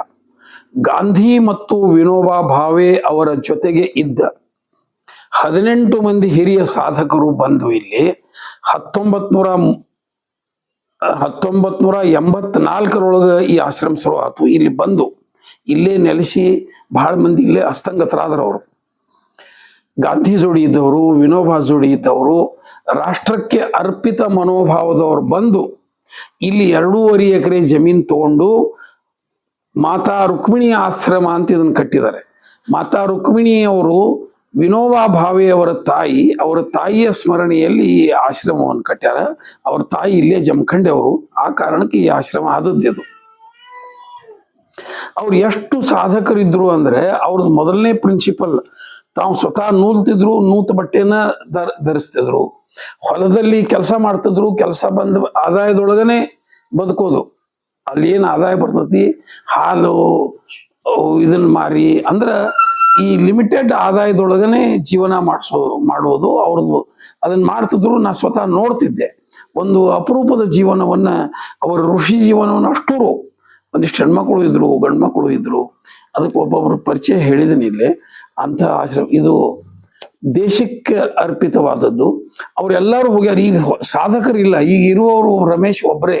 ಅವ್ರ ತಾಯಿ ಇಲ್ಲಿದ್ರು, ಅವ್ರ ಪರವಾಗಿ ಅವರಿದ್ರು. ಅವರು ರಮೇಶ್ ಅವ್ರಿಗೂ ಈಗ 60 ಇಯರ್ಸು. ಅವ್ರ ಮುಂದೆ ಸಂದರ್ಶನ ಮಾಡ್ತೀವಿ. ಈಗ ಈ ವಾತ್ಸಲ್ಯಧಾಮ ರಾಷ್ಟ್ರೀಯ ವಿಚಾರವನ್ನ ಪ್ರಚಾರ ಮಾಡುವ ಉದ್ದೇಶದಿಂದ ತಯಾರಾದದ್ದು. ಈಗಲೂ ಅಂತಹ ಸಾಧಕರು ಬರ್ಬೇಕಿಲ್ಲಿ. ಆದ್ರೆ ಈಗೆಲ್ಲ ಹೊಸ ವಾತಾವರಣಕ್ಕೆ ಹೋದ್ರಿಂದ ಅವರೆಲ್ಲರೂ ಹೋದ ನಂತರ ಹೋಗಿಬಿಟ್ಟತೆ. ಅವರೆಲ್ಲ ಆಕಳ ಸಾಕಿ, ಅವನೇ ಹಿಂಡಿ, ಆಕಳ ಹಾಲನ್ನೇ ಉಂಡು ಅಥವಾ ಅದನ್ನ ಮಾರಾಟ ಮಾಡಿ ಬಂದದ್ರಾಗ ಜೀವನ ಮಾಡಿ ಒಂದು ಮಾಡೆಲ್ ಆಗಿ ಬದುಕಿ ಅಂದ್ರೆ ಇರುವ ತಾವು ದುಡಿದು ಬಂದ ಆದಾಯದೊಳಗೆ ಬದುಕುವುದು, ಸಮಾಜಕ್ಕೆ ಕೊಡುವುದು, ಸಮಾಜದಿಂದ ಏನೂ ತಗೊಳ್ಳೋಂಗಿಲ್ಲ. ಇಂತಹ ಒಂದು ಅದ್ಭುತವಾದ ರೀತಿಯ ಬದುಕನ್ನ ಇವರು 18 ಮಂದಿ ಸಾಧಕರು ಇಲ್ಲಿ ಮಾಡಿ ಹೋಗ್ಯಾರ. ಇದೊಂದು ಆ ರೀತಿ ಒಳಗೊಂದು ಸಾಧಕರ ಭೂಮಿ. ಇದು ಹೆಂಗ ಗಾಂಧಿ ಇದ್ದ ಆಶ್ರಮ ಅದಲ್ಲ, ಅದು ಅಷ್ಟೇ ಮೌಲ್ಯದ ಆಶ್ರಮ ಇದು. ಇದ್ರ ಬಗ್ಗೆ ಇನ್ನೂ ಹೆಚ್ಚು ಜನರಿಗೆ ಗೊತ್ತಾಗಬೇಕು. ಇದಕ್ಕೊಂದು ಟ್ರಸ್ಟ್ ಅದ, ಟ್ರಸ್ಟ್ ಮೂಲಕ ನಡೀತದ ಇದು. ಅದಕ್ಕೆ ಇದು ಇನ್ನೂ ಹೆಚ್ಚು ಜನರಿಗೆ ಇದು ಈಗ ಏನ್ ಅಂತೀವಲ್ಲ ನಾವು ರನ್ನ ಮುಧೋಳು ಅಂತೀವಿ, ನಾಯಿ ಮುಧೋಳು ಅಂತೀವಿ. ಅದಕ್ಕೆ ಇದು ವಾತ್ಸಲ್ಯಧಾಮ ಮುಧೋಳು ಆಗಬೇಕು ಅಂತ ಆ ಮೀನಾ ಚಂದ ಅವ್ರು ಕರೀದ್ರು. ಒಬ್ಬರು ಟ್ರಸ್ಟಿ ಅದಾರ. ಅವ್ರ ಹಿಂದೆ ಬಂದಾಗ ಹೇಳಿದರು, ನನಗೆ ಸ್ವತಃ ಹೇಳಿದ್ರು ಅವರು, ನೀವೆಲ್ಲರೂ ಇದನ್ನ ವಾತ್ಸಲ್ಯಧಾಮದ ಮುಧೋಳ ಅಂತ ನೀವು ಕರಿಬೇಕು. ಆ ರೀತಿ ಅಷ್ಟು ಘನತೆ ಇದ್ದದ್ದು, ಅದರಲ್ಲಿ ಏನೋ ಅನುಮಾನ ಇಲ್ಲ. ಅದಕ್ಕೆ ನೀವು ವಾತ್ಸಲ್ಯಧಾಮದ ಮುಧೋಳ ಅಂತೇಳಿ ಕರೀರಿ ಅಂತ ಅವ್ರು ಹೇಳಿದ್ರು. ಅದು ಬಹಳ ಸತ್ಯವಾದ ಮಾತದ. ಅದಕ್ಕೆ ನನ್ನ ನಂತರ ರಮೇಶ್ ಅವರು ಸಂದರ್ಶನ ಮಾಡ್ತಾರೆ. ಅವರು ಇಷ್ಟು ಹೇಳಿ ನನ್ನ ಮಾತು ಮುಗಿಸ್ತೀನಿ. Thank you sir. ತಮ್ಮ ಹೆಸರು? ನನ್ನ ಹೆಸರು ರಮೇಶ್ ಅಂತ. 1982ನೇ ಇಸ್ವಿಗೆ ನಾನು ಬಂದಿದ್ದೀನಿ ಮುಧೋಳಕ್ಕೆ. 82ನೇ ಇಸ್ವಿಯೊಳಗೆ ಇದು ಈಗಿನ ಕಣ್ಮುಂದೆ ಕಾಣ್ತಿದ್ದಲ್ಲ ಆಶ್ರಮದ ರೂಪರೇಷೆ, ಈ ಹಸಿರು ವನಗಳು, ಸುತ್ತಲೂ ಬಿಲ್ಡಿಂಗ್ಗಳು ಯಾವುವು ಇರಲಿಲ್ಲ. ಪೂರ್ತಿ ಇದು ಮರಡಿ ಅಂತಾರೆ. ಮರಡಿ ಅಂದ್ರೆ ಇಲ್ಲಿ ಏನೂ ಬೆಳೆಯಲಾರದಂಥ ಒಂದು ಭೂಮಿ. ಆ ಭೂಮಿಯೊಳಗೆ ಎಂದೋ ಅವರು ಒಂದು ಚೀಲ ಕಾಳನ್ನು ಓದಿಲ್ಲ. ಪೂರ್ತಿ ಹುತ್ತಗಳು ಮತ್ತೆ ಜಾಲಿ ಕಂಟಿಗಳು ಬೆಳೆದಂತಹ ಜಾಗ. ಮೂಲ ಇದನ್ನ ನಾವು ಕೊಂಡಿದ್ದು ಒಬ್ಬರು ಬರಗೇರಿ ಆಚೇಸ್ವಾಮಿ ಅಂತ ನೀವು ಕೇಳಿರ್ಬೇಕು. ಕೃಷ್ಣ ಪಾರಿಜಾತ ಕಾರ್ಯಕ್ರಮದಲ್ಲಿ ಕೃಷ್ಣನ ಪಾತ್ರ ಮಾಡ್ತಿದ್ರು. ಅವ್ರ ಕಡೆಯಿಂದ ನಾವು ತಗೊಂಡಿದ್ವಿ. ಆ ಟೈಮ್ ನನಗೆ 24,000 ರೂಪಾಯಿ ಖರ್ಚು, 2 ಎಕರೆ 19 ಗುಂಟೆ. ಅದು ಹೈಯೆಸ್ಟ್ ರೇಟ್ ಆಗ. ಇದು ರೋಡ್ ಸೈಡ್ ಮಕ್ಳ ಕಾರಣ ಅದಕ್ಕೆ ರೇಟ್ ಜಾಸ್ತಿ ಇತ್ತು. ಅದನ್ನು ಒಂದು ಹಂತಕ್ಕೆ ತರಬೇಕಾದ್ರೆ ನಮಗೆ 10 ವರ್ಷ ಹಿಡಿತು. ಯಾಕಂದ್ರೆ ನಮ್ಮಲ್ಲಿ ದುಡ್ಡು ಇರ್ಲಿಲ್ಲ. ಇಲ್ಲಿವರೆಗೂ ನಮ್ಮ ಪರಿಸ್ಥಿತಿ ಅಂದ್ರೆ ನಮ್ಗೆ ದನ ಇರ್ಲಿಲ್ಲ, ಗೊಬ್ಬರ ಇರ್ಲಿಲ್ಲ. ನೀವು ಅಜ್ಜವರು ಮತ್ತು ನಾವೆಲ್ಲರೂ ಒಂದೊಂದು ಬುಟ್ಟಿ ತಗೊಂಡು ರೋಡ್ ಮೇಲೆ ಬಿದ್ದಂತಹ ಸಗಣಿ ತಂದು ಅದರಿಂದ ಗೊಬ್ಬರ ಮಾಡಿ ಆ ಗೊಬ್ಬರದಿಂದ ಬೆಳೆ ಬೆಳೆದಂತಹ ಪರಿಸ್ಥಿತಿ ಆಗ. ಮತ್ತು ನಮ್ಮಲ್ಲಿ ಬರೀ ಬೆಳಿತಿದ್ದು ಗೊಂಜಾಳ ಒಂದೇ ರೀ. ಬೆಳಗ್ಗೆನೂ ಗೊಂಜಾಳ ಉಪ್ಪಿಟ್ಟು, ಮಧ್ಯಾಹ್ನ ಗೊಂಜಾಳ ರೊಟ್ಟಿ, ಸಂಜೆಗೆ ಗೊಂಜಾಳ ರೊಟ್ಟಿ, ಗೊಂಜಾಳ ನುಚ್ಚು. ಇದೆ ಸರ್, ನಮ್ಗೆ ಅಷ್ಟು ಪರಿಸ್ಥಿತಿ ಗಂಭೀರ ಇತ್ತು. ಆಗ ದಾನ ಕೊಡುವಂಥ ಜನ ಯಾರೂ ಇರಲಿಲ್ಲ. ಈ ಪರಿಸ್ಥಿತಿ ಇತ್ತು. ಈ ಕಾರಣ ಇದು ಬರ್ಲಿಕ್ಕೆ ಕಾರಣ ಅಂತಂದ್ರೆ ಈ ಸ್ವಾಮೀಜಿಯವರು ಮತ್ತು ಮೀರಾ ತಾಯಿಯವರು ಪವನಾರ ಆಶ್ರಮದಾಗ 12 ವರ್ಷ ಇದ್ರು. ವಿನೋಬಾ ಅವ್ರ ಜೊತೆಗಿದ್ರು. ವಿನೋಬಾ ಅವರ ಭೂದಾನ ಯಾತ್ರೆ ಹೋಗಿದ್ರು, ಗ್ರಾಮದಾನ ಯಾತ್ರೆ ಹೋಗಿದ್ರು. ಮತ್ತೆ ಇದರಲ್ಲಿ 12 ವರ್ಷ ಇದ್ದ ಕಾರಣ ಅವರಿಗೆ ಆ ಪರಿಸರ ಹೊಂದಾಣಿಕೆ ಆಗ್ಲಿಲ್ಲ ಇವರಿಬ್ಬರಿಗೆ. ಯಾಕಂದ್ರೆ ಅಲ್ಲಿ ಭೌತಿಕ ಜೀವನ ಹೆಚ್ಚು ಬೆಳ್ಕೊಂತ ಉಂಟು. ಏನು ಬೇಡ ಅಂತ ಹೋಗಿದ್ರು ಅಲ್ಲಿ ಪರಿಸ್ಥಿತಿ ಹಂಗ್ ಬಂತಂದ್ರೆ, ಮೊದಲು ಅಲ್ಲಿ ಫ್ಯಾನ್ ಇರ್ಲಿಲ್ಲ, ಫ್ರಿಡ್ಜ್ ಇರ್ಲಿಲ್ಲ, ಕೂಲರ್ ಇರ್ಲಿಲ್ಲ, ಗ್ಯಾಸ್ ಇರ್ಲಿಲ್ಲ, ಕುರ್ಚಿಗಳಿರ್ಲಿಲ್ಲ. ಮತ್ತೆ ಅದೆಲ್ಲ ಬಂದ್ವಿ. ಆ ಪರಿಸರದಲ್ಲಿ ಬರಕ್ ಶುರು ಆಯ್ತು. ನಾವು ಏನ್ ಬೇಡ ಅಂತ ಮನೆಯಿಂದ ಬಿಟ್ಟು ಬಂತಲ್ಲ, ಇಲ್ಲಿ ಬಂತಂದ್ರೆ ನಮ್ಗೆ ಏನು ಉಪಯೋಗ? ಈ ಪರಿಸರ ಅವ್ರಿರ್ಲಿ, ನಮ್ಗೆ ಬೇಡ, ಹೊರಗೆ ಹೋಗೋಣ ಅಂತ ಪರಿಸರ ನಿರ್ಮಾಣ ಮಾಡೋಣ ಅಂತ ಹೇಳಿ ಆ ಪವನಾರ ಆಶ್ರಮದನ್ನ ಬಿಟ್ಟು ನಾವು ಬೇರೆ 3-4 ಕಡೆ ತಿರುಗಾಡಿ ಬಂದ್ರು. ಆ ಪರಿಸರ ಎಲ್ಲಿ ಸಿಗ್ತೈತೆ ನಮ್ಗೆ, ಯೋಗ್ಯ ಜಾಗ ಎಲ್ಲಿ ಸಿಗ್ತೈತೆ ಅಂತ ಎಲ್ಲೂ ಹೊಂದಾಣಿಕೆ ಆಗಿಲ್ಲ. ಕೊನೆಗೆ ಇಲ್ಲಿ ಮುಧೋಳದಲ್ಲಿ ಆಯ್ಕೆ ಆಯ್ತು. ಮುಧೋಳದಾಗ ಬರ್ಬೇಕಂತಂದ್ರೆ ಶಂಕರ್ ಉತ್ತೂರ್ ಅಂತ ಒಬ್ರು ಇದಾರೆ. ಅವ್ರು ತೀರ್ಕೊಂಡ್ರಿ ಈಗ 1 ವರ್ಷ ಆಯ್ತು. ಅವರು ಸರ್ವೋದಯ ಪ್ರಿಂಟಿಂಗ್ ಪ್ರೆಸ್ ಅಂತ, ಅವರು 12 ವರ್ಷ ಅಲ್ಲಿ ಇದ್ದವರು ಪವನಾರ ಆಶ್ರಮದಲ್ಲಿ. ಅವರ ಸಂಪರ್ಕದಿಂದ ಅವರು ಅಂದ್ರೆ ನಮ್ಮ ಮುಧೋಳಕ್ಕೆ ಒಂದು ಆಶ್ರಮ ಬೇಕಲ್ಲ, ನಮ್ದು ಈ ಪೀಳಿಗೆ ಮುಗಿತಂದ್ರೆ ಇನ್ನು ಮುಗಿದ್ರೆ ಉಪಯೋಗ ಇಲ್ಲ, ನಮ್ಮ ಮಕ್ಕಳಿಗೂ ಸಂಸ್ಕಾರ ಬೇಕು, ನೀವು ಬನ್ನಿ ಅಂತೇಳಿ ಅವ್ರು ಆಮಂತ್ರಣ ಕೊಟ್ಟು ಇಲ್ಲಿ ಕರ್ಸ್ಕೊಂಡ್ಬಂದಿದ್ದು. 24,000 ರೂಪಾಯಿ ಭೂಮಿ ತಗೊಂಡ್ವಿ. ಮತ್ತೆ ಇದಕ್ಕೆ ಬಿಲ್ಡಿಂಗ್ ಕಟ್ಲಿಕ್ಕೆ ಆಗಿನ ಕಾಲದಲ್ಲಿ ಕಲ್ಲು ಮತ್ತು ಇಟ್ಟಂಗಿ ಎಲ್ಲಿಂದ ತರೋದು? ಅದಕ್ಕೆ ಅವ್ರು ವಿಚಾರ ಮಾಡಿ ಇಲ್ಲೇ ಬಾವಿ ತೆಗೆದ್ರೆ ಬಾವಿಯಿಂದ ನೀರಾಯ್ತು, ಬಾವಿ ಕಲ್ಲಿಂದ ಬಿಲ್ಡಿಂಗ್ ಆಯ್ತು. ಈ ವಿಚಾರದಿಂದ ಬಿಲ್ಡಿಂಗ್ ಕಟ್ಟಿದ್ದು. ಈ ಬಿಲ್ಡಿಂಗ್ ಆಗಿನ ಕಾಲದಲ್ಲಿ ಇದಕ್ಕೆ ಒಂದು ಇತಿಹಾಸನ ಇದೆ. ಈ ಬಿಲ್ಡಿಂಗ್ ಕಟ್ಟಬೇಕಂತ ನಾವು ವಿಚಾರ ಮಾಡಿದ್ರು ಅವ್ರು, ನಮ್ಮ ಅಜ್ಜವರು. ಈ ಬಿಲ್ಡಿಂಗ್ ನಾವು ಒಂದು ವಿಶೇಷತೆಯಿಂದ ಕೂಡಿದಾಗಬೇಕು. ಯಾಕಂದ್ರೆ ಎಲ್ಲಾ ಸಿಮೆಂಟ್ ಇಂದ ಕಟ್ತಾರೆ, ಮತ್ತ ಉಸುಕಿಂದ ಕಟ್ತಾರೆ, ಕಬ್ಬಿನಿಂದ ಕಟ್ತಾರೆ. ಆದ್ರೆ ಇದು ಏನಂತಂದ್ರೆ ಈ ಬಿಲ್ಡಿಂಗ್ ಮುಂದೆ ಯಾವ್ದಾರ ಪರಿಸ್ಥಿತಿಯಿಂದ ಬಿದ್ರೆ ಅದು ಎಲ್ಲಾ ಮರು ಬಳಕೆ ಆಗ್ಬೇಕು. ಕಲ್ಲಿಂದ ಮರು ಬಳಕೆ ಆಗ್ಬೇಕು, ಮಣ್ಣಿಂದ ಬಳಕೆ ಆಗ್ಬೇಕು, ಈ ಜಾಗನ ಮರು ಬಳಕೆ ಆಗ್ಬೇಕು. ಈ ಉದ್ದೇಶದಿಂದ ಈ ಬಿಲ್ಡಿಂಗ್ ಕಟ್ಟಿದಿದೆ. ಇದರಲ್ಲಿ ಎಲ್ಲೂ ಸಿಮೆಂಟಿನ ಬಳಕೆ ಇಲ್ಲ. ಒಳಗೆ ಕಲ್ಲಿಂದ ಕಟ್ಟಿದ್ದು 2.5 ಫೂಟಿನ ಅಂತರ ಅಗಲದ ಗೋಡೆ ಇದೆ. ಮತ್ತೆ ಪ್ಲಾಸ್ಟರ್ ಸಹಿತ ಮಣ್ಣಿಂದ ಮಾಡಿದ್ದಿದೆ. ಇತ್ತಿತ್ಲಾಗೆ ಹೊಸ ಕಮಿಟಿ ಆದ ನಂತರ ಅವರಂದ್ರೆ ಈ ಮಣ್ಣು ಚಂದ ಕಾಣಂಗಿಲ್ಲ, ಆ ಬಣ್ಣ ಹಚ್ಚೋಣ ಅಂತ ಇಲ್ಲಿ ಬಣ್ಣ ಹಚ್ಚಿದ್ದಾರೆ. ಈ ಪೂರ್ತಿ ಎಲ್ಲಾ ಕಡೆ ಬಣ್ಣ ಇಲ್ಲ, ಈ ಹಾಲ್ನಲ್ಲಿ ಅಷ್ಟೇ ಇದೆ ಬಣ್ಣ. ಆಮೇಲೆ ಇದನ್ನ ಡೆವಲಪ್ಮೆಂಟ್ ಮಾಡ್ಕೊಂತ ಹೋದಂಗೆ ಈಗ ನಾವು ಅಲ್ಲಿ ಸಾವಯವ ಕೃಷಿ ನಮ್ಮಲ್ಲಿ ಇರ್ಲಿಲ್ಲ. ಯಾಕಂದ್ರೆ ಜನಸಂಖ್ಯೆ ಜಾಸ್ತಿ, ಊಟದ ಪ್ರಮಾಣ ಕಡಿಮೆ ಬೇಕಲ್ರಿ. ಹಂಗಾಗಿ ರಾಸಾಯನಿಕ ಬಳಕೆ, ಔಷಧಿಯ ಬಳಕೆ ಎಲ್ಲಾನು ಮಾಡಿದೀವಿ. ಕೊನೆಗೆ ಆ ಒಂದು ಹಂತ ಬಂತು ನಮಗೆ, ಇಲ್ಲ ಭೂಮಿ ಮುಂದೆ ನೆಕ್ಸ್ಟ್ ಪೀಳಿಗೆಗೆ ಶಾಶ್ವತವಾಗಿ ಉಳಿಸ್ಕೊಟ್ಟು ಹೋಗ್ಬೇಕು ನಾವು ಭೂಮಿನ. ಎಲ್ಲಾ ರಾಸಾಯನಿಕ ಗೊಬ್ಬರ ಬಳಸಿ ಅದು ಭೂಮಿಯ ಫಲವತ್ತತೆ ಹೋತಂದ್ರೆ ಮುಂದಿನ ಪೀಳಿಗೆ ಏನ್ ತಿನ್ನೋದು ಅಂತೇಳಿ 92ನೇ ಇಸ್ವಿಯಿಂದ ನಾವು ರಾಸಾಯನಿಕ ಪೂರ್ತಿ ಬೆಳಕ್ ಆಗಿಲ್ಲ. ಹಂತವಾಗಿ 2 ಎಕರೆ ಒಳಗೆ ಒಂದು ಅರ್ಧ ಎಕರೆ, 1 ಎಕರೆ, 1.5 ಎಕರೆ ಹಂತವಾಗಿ 5 ವರ್ಷದೊಳಗೆ ಪೂರ್ತಿ ನಾವು 2 ಎಕರೆ ಇದನ್ನ ಮಾಡಿದ್ವಿ, ಸಾವಯವ ಕೃಷಿ ಬಳಕೆ ಶುರು ಮಾಡಿದ್ವಿ. ಇಲ್ಲೇನು ವಿಶೇಷತೆ ಅಂದ್ರೆ ನಮ್ಮಲ್ಲಿ ಹೊರಗಿಂದ ಏನು ತರ್ತಿರ್ಲಿಲ್ಲ. ಬರೀ ಉಪ್ಪು, ಎಣ್ಣೆ, ಬೆಲ್ಲ, ಆಮೇಲೆ ಕಡ್ಡಿಪೆಟ್ಟಿಗೆ, ಬಲ್ಬ್, ಇದು 5 ಐಟಮ್ ಸರ್ ಹೊರಗಿಂದ ಖರೀದಿ ಮಾಡುವಂಥದ್ದು. ಬಾಕಿ ಎಲ್ಲಾ ಪ್ರತಿಯೊಂದು ಐಟಮ್ ನಮ್ಮ ಆಶ್ರಮದಲ್ಲೇ ಮಾಡಿದ್ವಿ. ಭತ್ತವನ್ನು ಸಹಿತ ಇಲ್ಲಿ ಬೆಳೆದಿವಿ. ಎಲ್ಲಿ ಮಲೆನಾಡು ಬೆಳೆಯುವಂತಹ ಭತ್ತನ ಇಲ್ಲಿ ಮಾಡಿದ್ವಿ. ಮತ್ತೆ ಇದನ್ನ ಹೆಚ್ಚಾಗಿದ್ದು ಮಂದಿಗೆ ಹಂಚಿದ್ವಿ ಭತ್ತನ. ಮತ್ತೆ ಅದನ್ನ ಇಲ್ಲಿ ನಾವು ಸಾವಯವ ಶುರು ಮಾಡಿದ ನಂತರ ಇದರ ಸ್ವಾದಿಷ್ಟ, ರುಚಿ ಎಲ್ಲರೂ ಈಗೂ ನೆನಪು ಮಾಡ್ತಾರೆ. ಇಲ್ಲಿ ಕುಡ್ದಂತ ಹಾಲು ನಮ್ಗೆ ಹೊರಗೆ ಸಿಕ್ಕಿಲ್ಲ, ಇಲ್ಲಿ ಕುಡ್ದಂತ ಮಜ್ಜಿಗೆ ನಮ್ಗೆ ಸಿಕ್ಕಿಲ್ಲ, ಬೆಣ್ಣೆ ತಿನ್ನೋದು ಬೆಣ್ಣೆ ನಮ್ಗೆ ಹೊರಗೆ ಸಿಕ್ಕಿಲ್ಲ. ಈ ಪರಿಸರ, ಈ ವಾತಾವರಣ, ಆಧ್ಯಾತ್ಮಿಕ ಒಂದು ಚಿಂತನೆ ಇರೋದ್ ಕಾರಣ ಎಲ್ಲವೂ ಪೂರ್ತಿ ಪರಿಪೂರ್ಣವಾಗಿರ್ತದ. ಅದರಲ್ಲಿ ಯಾವುದೇ ದೋಷಗಳು, ನೆಗೆಟಿವ್ನೆಸ್ ಇರಂಗಿಲ್ಲ. ಹಂಗಾಗಿ ಜನರಲ್ಲಿ ಬಹಳ ಅದು ಆಕರ್ಷಣೆ ಇತ್ತು ಅವ್ರು. ಈ ಜನರಿಗೆ ಬೇಡ. ಇದಕ್ಕೆ ನಮ್ಮ ಸುಮಾರು ಇಲ್ಲಿ ನಮ್ಮ ಆಶ್ರಮಕ್ಕೆ ನಂಗೆ ಅನಿಸ್ತದೆ ಈಗ 42ನೇ ವರ್ಷ ಈಗ ನಮ್ ನಡೀತಾ ಇರೋದು. 42 ವರ್ಷಕ್ಕೆ ನಾನು ನಲ್ಲಕಕ್ಕೆ ಒಂದು 20,000 ಜನ ವಿಸಿಟ್ ಕೊಟ್ಟಿರ್ಬೇಕ್ರಿ. ಶಿಕ್ಷಕರು, ವಿದ್ಯಾರ್ಥಿಗಳು, ಹೊರಗಿನ ಜನರು, ಫಾರಿನರು ಸಹಿತ ಬಂದಾರ ನಮ್ಮಲ್ಲಿ. ಫಾರಿನರ್ ನಿಮ್ಗೆ ಕೇಳಿರ್ಬೇಕು, ಗಾಂಧಿ ಫಿಲಮ್ ಆಗಿತ್ತು ಒಂದು, ಅದು ಅಟೆನ್ ಬ್ಯೂರೋ ಅಂತೇಳಿ ಲಂಡನ್ 32 ರೀಲಿಂದ ಒಂದು ಸಿನಿಮಾ ತಯಾರು ಮಾಡಿದ್ರಿ. ಅದಿಷ್ಟು ಪ್ರಸಿದ್ಧಿ ಆಯ್ತಂದ್ರೆ ಫಾರಿನರ್ಗೆ ಬಹಳ ಆಕರ್ಷಣೆ ಆಯ್ತು. ಇಂತಹ ಸರಳ ಜೀವನ ನಡೆಸ್ಲಿಕ್ಕೆ ಸಾಧ್ಯತೆನು? ಸಾದಾ ಖಾದಿ ಬಟ್ಟೆ, ಸಾದಾ ಊಟ, ನೆಲ ಮೇಲೆ ಮಲ್ಕೊಳ್ಳೋದು, ಕೃಷಿ ಮಾಡೋದು, ಕಾಯಿಪಲ್ಯ ಬೆಳೆಯೋದು ಫಾರಿನರ್ಗೆ ಬಹಳ ಅದ್ಭುತ ಆಯ್ತು. ಕೊನೆಗೆ ನ್ಯೂಯಾರ್ಕ್ನೊಳಗೆ ಅವರು ಗಾಂಧಿ ಪೀಸ್ ಫೌಂಡೇಶನ್ ಅಂತ ಒಂದು ಸಂಸ್ಥೆ ತಯಾರು ಮಾಡಿದ್ರಿ. ಅದೆಲ್ಲ ಸಾರ್ವಜನಿಕ ಫಂಡ್ ಕಾಂಟ್ರಿಬ್ಯೂಷನ್ ಮಾಡ್ಕೊಂಡು ಪ್ರತಿ ವರ್ಷ ಅಲ್ಲಿಂದ ಇಂಡಿಯಾಗೆ ಬರ್ತಿದ್ರು 50 ಜನ, 60 ಜನ. ಇನ್ನ ಹೆಂಗಿದೆ ಭಾರತ, ಗಾಂಧಿಯ ನಾಡು ಅಂತೀವಲ್ಲ, ಅದರಲ್ಲಿ ವಿಶೇಷತೆ ಏನಿದೆ, ಗಾಂಧಿ ಏನ್ ಪ್ರಯೋಗ ಮಾಡಿದ್ದಾನೆ, ಯಾವ ಸಂಸ್ಥೆ ಇದೆ ಅದನ್ನ ನೋಡಕ್ಕಂತ ಭಾರತಕ್ಕೆ ಬರ್ತಿದ್ರು. ದಿಲ್ಲಿ ಒಳಗೆ ಹೆಡ್ ಕ್ವಾರ್ಟರ್ ಅದು, ಅಲ್ಲೊಂದು ಸಂಸ್ಥೆ ಇದೆ ಗಾಂಧಿ ಪೀಸ್ ಫೌಂಡೇಶನ್ ಅಂತ. ಆ ಸಂಸ್ಥೆ ಒಳಗೆ ಅವರು ಎಲ್ಲಾರನ್ನೂ ಕುಂಡಿಸಿ ಅದನ್ನ ತಮ್ಮ ಗಾಂಧಿ ಫಿಲಾಸಫಿ ಹೇಳ್ತಿದ್ರು. ಅವನ ಚಿಂತನೆಗಳು ಹೆಂಗಿತ್ತು, ಅವರು ಏನೇನ್ ಪ್ರಯೋಗ ಮಾಡಿದ್ರು ಎಲ್ಲ ತಿಳಿಸ್ತಿದ್ರು. ಆ ಚಿಂತನೆಗಳು ಎಲ್ಲೆಲ್ಲಿ ಪ್ರಯೋಗ ನಡೆದಿದೆ ಅಂತೇಳಿ ಅದನ್ನ ಹಂತ ಒಂದೊಂದು ಗ್ರೂಪ್ ಮಾಡಿ ಬೇರೆ ಕಡೆ ಅಸ್ಸಾಂ ಕಳಿಸ್ತಿದ್ರು, ಆ ಕಡೆ ಗುಜರಾತ್ ಕಳಿಸಿದ್ರು, ಕೇರಳ ಕಳಿಸಿದ್ರು, ಕರ್ನಾಟಕ ಕಳಿಸಿದ್ರು. ಎಲ್ಲಾ ರಾಜ್ಯದಲ್ಲೂ ಗಾಂಧಿ ಪೀಸ್ ಫೌಂಡೇಶನ್ ಇದೆ, ಸಂಸ್ಥೆ ಇದೆ. ಆ ಸಂಸ್ಥೆ ಕಳಿಸಿದ ನಂತರ ಆ ಸಂಸ್ಥೆಯವರು ಇಲ್ಲಿ ನಮ್ಮ ರಾಜ್ಯದಲ್ಲಿ ಎಲ್ಲೇ ಚಟುವಟಿಕೆ ನಡೆದ ಅಲ್ಲಿ ಕಳಿಸ್ತಿದ್ರು. ಆ ಚಟುವಟಿಕೆ ಆದ್ರ ಗ್ರೂಪ್ನೊಳಗೆ ನಮ್ಮಲ್ಲಿ 5 ಜನ 6 ಜನ ಬರ್ತಿದ್ರು. ಅವ್ರು ಬಂದಾಗ ನಮ್ಮ ಜೊತೆ ಕಾರ್ಯಕ್ರಮದ ಭಾಗವಹಿಸ್ತಿದ್ರು. ಅವ್ರು ನೆಲ ಮೇಲೆ ಮಲ್ಕೊಳ್ಳೋದು, ಖಾದಿ ಬಟ್ಟೆ ಉಡೋದು, ಮತ್ತ ಯಾವುದೇ ವ್ಯಸನಗಳು ಅವರಲ್ಲಿ ಇರ್ಲಿಲ್ಲ. ಹಂಗಾಗಿ ಅವ್ರು ನಮ್ಮನ್ನ ನೋಡಿದ ಚಿಂತನೆ ಬಂದಾಗ ಇದರಿಂದ ಬೆಲ್ಜಿಯಂ ಸಹಿತ ಬಂದಿದ್ರು, ಬೆಲ್ಜಿಯಂದ ಬಂದಿದ್ರು, ಆಮೇಲೆ ಆಫ್ರಿಕಾದಿಂದ ಬಂದಿದ್ರು, ಯುರೋಪ್ನಿಂದ, ಲಂಡನ್ದಿಂದ ಬಂದಿದ್ರು, ನ್ಯೂಯಾರ್ಕ್ ಇಂದ ಬಂದಿದ್ರು, ಲಂಕಾದಿಂದ ಬಂದಿದ್ರು. ಹಂಗೆ ಒಂದು 2 ವರ್ಷ ನಡೀತಿರೋದು. 4 ದಿನ ಇರ್ತಿದ್ರು ನಮ್ಮ ಜೊತೆಗೆ. ಎಲ್ಲ ನಮ್ಮ ಪ್ರಾರ್ಥನೆ ಒಳಗೆ, ಊಟದೊಳಗೆ ಅವ್ರಿಗೆ ಬಹಳ ಅದ್ಭುತ ಆಗಿತ್ತು. ಇಂಥ ನಮ್ಮ ಜೀವನ ನಮ್ಮ ಜೀವನದಲ್ಲಿ ಎಂದೂ ಕಂಡ್ಲಾರದು. ನಾವು ಟೇಬಲ್ ಮೇಲೆ ಎಲ್ಲ ಗೀಜರು, ಫ್ಯಾನು, ರೆಫ್ರಿಜಿರೇಟರು ಇವೆಲ್ಲ ಇದ್ದಿದ್ದು ಇಲ್ಲಿ ಏನೂ ಇಲ್ಲಲ್ಲ, ಮುಕ್ತತೆ ಇದೆಯಲ್ಲ, ಬಂಧನ ಇಲ್ಲ. ಅವ್ರಿಗೆ ಬಹಳ ಆನಂದ ಆಗ್ತಿತ್ತು. ಅವರು ನಮ್ಗ ಬಾಕಿ ಯಾವುದೇ ಟೀಮ್ ಬಂದ್ರು ಸಹಿತ ಮೊದಲು ಅವರು ಮುಖ್ಯ ಇದಕ್ಕೆ ಜೋರು ಕೊಡ್ತಿದ್ರಂತ. ನಾವು ಮುದ್ರಕ್ಕೆ ಹೋಗ್ತೀವಿ ಅಂತ. ಹಂಗಾಗಿ ಏನಾಯ್ತು, ಕೊನೆಗೆ 4-5 ವರ್ಷ ಅವ್ರು ಬರೋದು ಹೋಗೋದು ಆತ್ರಿ. ಅವರು ಮತ್ತೆ ಉಳ್ಕೊಳ್ಳೋ ಜಾಗ ಕಡಿಮೆ ಆಗ್ತದೆ ಅಂತೇಳಿ ನಾವು 3 ರೂಮ್ ಕಟ್ಟಿದ್ದೀವಿ. ನೀವು ನೋಡಿರ್ಬೇಕು ಮೇಲೆ. ಒಂದು ಲೈಬ್ರರಿ ಇದೆ ಸರ್, ಅದು ಒಂದು ಹಾಲ್ ಇದೆ, ಮೀಟಿಂಗ್ ಹಾಲ್ ಅಂತ, ಒಂದು ಗೆಸ್ಟ್ ಹೌಸ್ ಅಂತ ಇದ್ದಾರೆ. ಅವ್ರು ಉಳ್ಕೊಳಕಂತ ಮಾಡಿದಂತಹ ವ್ಯವಸ್ಥೆ ಇದೆ. ಅಂದ್ರೆ ಅವ್ರಿಗೆ ಮುಕ್ತತೆ ಬೇಕಲ್ಲ. ಇಲ್ಲಿ ಬಂದ್ ಎಲ್ಲರೂ ನಾವು 18 ಜನ ಉಳ್ಕೊಳಕ್ ಹೆಂಗ್ ಸಾಧ್ಯ, ಅವ್ರ ಜೊತೆಗೆ ಇರ್ಲಿಕ್ಕೆ ಸಾಧ್ಯ ಇಲ್ಲ ಅಂತ ಹೇಳಿ ಮಾಡಿದೈತೆ ಅದು.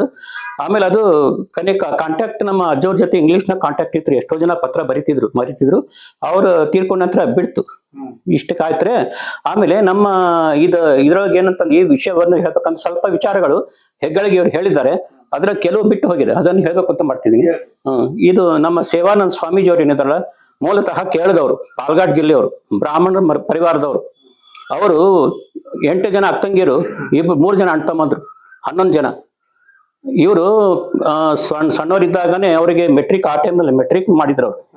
ಅದಕ್ಕೆ ಮೆಟ್ರಿಕ್ ಇನ್ನೇನೋ ಶಬ್ದ ಉಪಯೋಗ ಮಾಡ್ತಾರೆ, SSLC ಈಗ ಆಗ ಮೆಟ್ರಿಕುಲೇಷನ್ ಅದು ಮುಗಿಸಿದ್ರು ಅವ್ರು. ಮುಗಿಸಿದ ನಂತರ ಅವ್ರಿಗೆ ಅನಿಸ್ತು, ಮತ್ತೆ ಇದು ಇಷ್ಟೇ, ನಾನು ಎಲ್ಲಾ ತಂಗಿದ್ರು ಲಗ್ನ ಮಾಡ್ಬೇಕು, ಒಬ್ಬರಿಂಟಿಗೆ ನಾವು ತಮ್ಮಂದ್ರು ಎಲ್ಲಾರು ಇವರೇ ದೊಡ್ಡವ್ರಿ. ಕೊನೆಗೆ ಅನಿಸ್ತು ಅವ್ರಿಗೆ, ಇಲ್ಲ ಇಲ್ಲಿ ಬೇಡ, ನಾವು ಬಾಂಬೆಗೆ ಹೋಗೋಣ ಅಂತೇಳಿ ಬಾಂಬೆಗೆ ಹೋದ್ರು.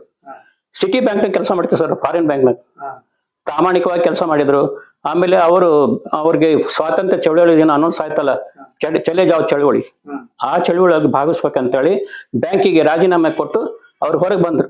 ಹೊರಗೆ ಬಂದ್ಕೊಳ್ಳೆ ಅಲ್ಲಿಂದ ಬ್ಯಾಂಕ್ ಮ್ಯಾನೇಜರ್ ಅವ್ರಿಗೆ ಪತ್ರ ಬರ್ತಾನ, ನೀವ್ ಯಾಕೆ ರಾಜೀನಾಮೆ ಕೊಟ್ಟು, ನಿಮ್ಮಂತಹ ಪ್ರಾಮಾಣಿಕರು ನಮ್ಗೆ ಸಿಗೋದಿಲ್ಲ, ನೀವು ಬೇಕು, ರಾಜೀನಾಮೆ ಸ್ವೀಕಾರ ಮಾಡಲ್ಲ ಅಂತ ತಿಳ್ಕೊಂಡ್ಕೊಳ್ಳಿ. ಅವ್ರಂತ ಇವ್ರು ಬಿಡೋದಿಲ್ಲ ಅಂತೇಳಿ ರಾತ್ರಿ ಒಬ್ಬರು ಫ್ರೆಂಡನ್ನು ಕರ್ಕೊಂಡು ಅಲ್ಲಿಂದ ಬಾಂಬೆದಿಂದ ಕೇರಳದವರೆಗೂ ನಡ್ಕೊಂತ ಬಂದಾರೆ, 7,000 ಕಿಲೋಮೀಟರ್.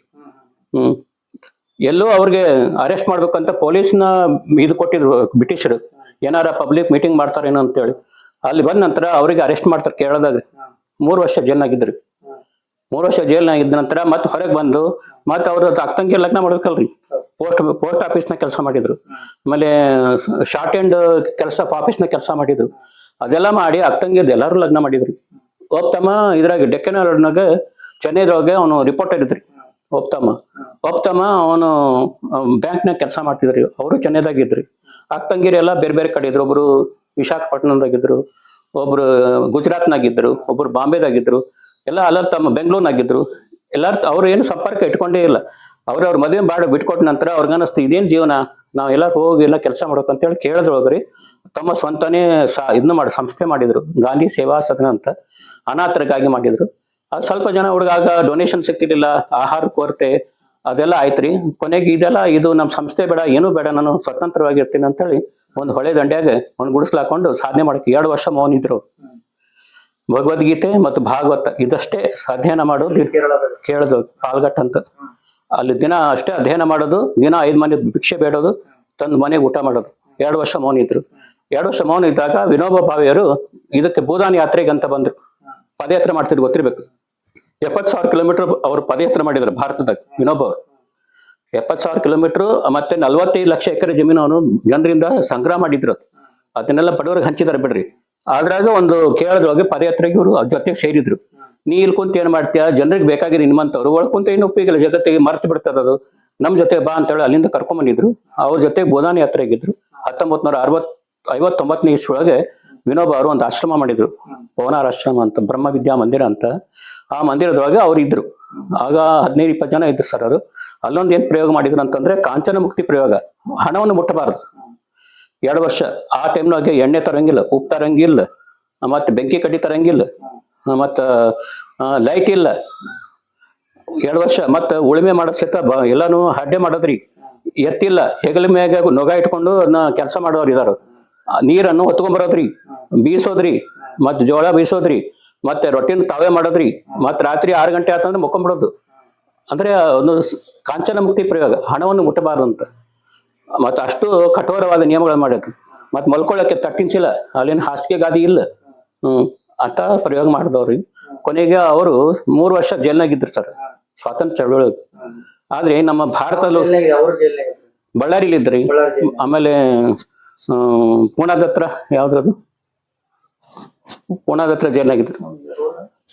ಪೂನಾದ ಹತ್ರ ಇದ್ದ ಜೈಲ್ ಯಾವ್ದು ಸರ್ ಅದು?